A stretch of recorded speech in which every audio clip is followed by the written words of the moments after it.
Hello everyone, welcome to my YouTube channel. ఈరోజు మా అన్న వాళ్ళ గృహప్రవేశానికి గుంటూరు వెళ్తున్నాము. అది AC train. First time AC train ఎక్కామండి.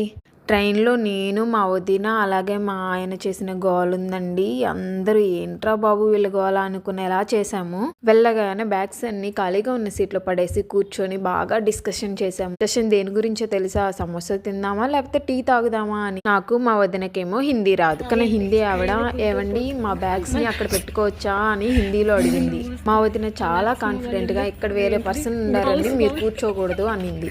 అది విని ట్రైన్ లో వాళ్ళు అరగంట నవ్వుకున్నారండి. ఆయన ట్రైన్ ఎక్కిన దగ్గర నుంచి ఆకలి ఆకలి అని చంపేస్తున్నాడు. అందుకే తీసుకెళ్ళిన బాక్స్ ఓపెన్ చేసి తినడం స్టార్ట్ చేసేసాడు. కవర్ ఓపెన్ చేయని రాక ఒక అరగంట తీసాడండి ఆ బాక్స్ని. దానికి మా వదిన సపోర్టు. పప్పు అన్నం కలుపుకొని తీసుకొచ్చాను, దాంట్లోకి మళ్ళీ స్నాక్స్ కావాలంట. ట్రైన్లో ఉన్న అన్ని ఐటమ్స్ని కొనేసాము అనుకోండి ఆ రోజు. ట్రైన్లో మా పక్కన ఒక సాఫ్ట్వేర్ అతను కూర్చున్నాడండి. మొత్తం ఇంగ్లీషే మాట్లాడుతున్నాడు. నేను మా వదిన నోరు ఎల్లబెట్టుకొని చూసాము, ఏంట్రా బాబు వీడు అని. మా ఆయన కవర్ ఓపెన్ చేసేసాడండోయ్. తినడం స్టార్ట్ చేశాడు. కొంచెం పెట్టమని అడిగానండి. నాకు కావాలి, నాకు సరిపోదు అన్నాడు. సర్లే అని నేను మా వదిన మళ్ళీ సమోసాలు కొనుక్కున్నాం. వదినకైతే ట్రైన్లో ఇచ్చిన దిండ్లు దుప్పట్లు అయితే చాలా నచ్చేసాయి. బ్యాగ్లో పెట్టుకొని తీసుకెళ్దాం అంటావు. నేను పడుకున్నప్పుడు సీట్ దగ్గర లైట్ కూడా ఇచ్చారండోయ్.